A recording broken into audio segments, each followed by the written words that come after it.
একমাত্র কংগ্রেস ছাড়া উপায় নাই। এটা বিজেপির কোনো মাতও নাই, নির্দল কোনো মাতও নাই। কারণ তাহলে সময়ের অপেক্ষা নাসিমা ফেরদৌসির জয়ের অপেক্ষা, নাসিমা ফেরদৌসির মানুষের ভোট দিবা।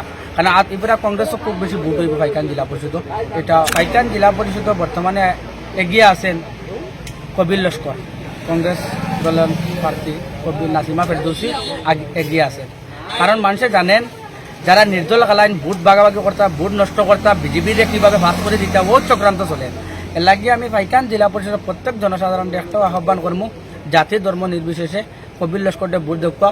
কবির লস্করের মতো ব্যক্তিকে যদি নেতা বানাইন, ভোট দিয়ে জেলা পরিষদ বানাইন, তাহলে উনি সংগ্রামী নেতা, সবসময় বিপদে আপদে মানুষের পাশে থাকবা, তাকেও দায়িত্বরা থাকবাও।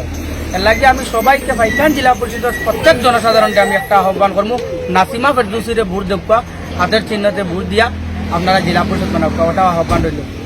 জানোই যে সবসময় কবির লস্করের প্রতিবাদ করো না, পুরা বুরাক উপত্যকা হাইলাকান্দিতে কোনো প্রতিবাদ যদি কোনো মানুষের করে, কোনো ব্যক্তি করে, একমাত্র কবির ভাই বিপদ আপদে। দেখো বর্তমানে তো একমাত্র কংগ্রেস ছাড়া উপায় নাই।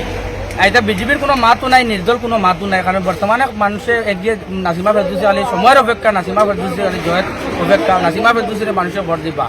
কারণ এবার কংগ্রেসও খুব বেশি ভোট হইব পাইকান জেলা পরিষদ, এটা আমি জানি। আর এবং সবাইকে আহ্বান করি আর পাইকান জেলা পরিষদের প্রত্যেক জনসাধারণকে আমার নাসিমা ফেরদৌসির ভোট দেখবা, কবির লস্করকে হাত বাড়াইয়া দেখবা, আগে বাড়াইয়া দেখবা, ওটা আহ্বান রইল। জাঙ্কিবাজার, উত্তর কাঞ্চনপুর, খাটাকান, নয়াপুল, যারা পাইকান জেলা পরিষদ প্রত্যেক যারা জনসাধারণ আমার লোক কিছু মানুষে যুবক ভাই হলে যোগাযোগ করতাম।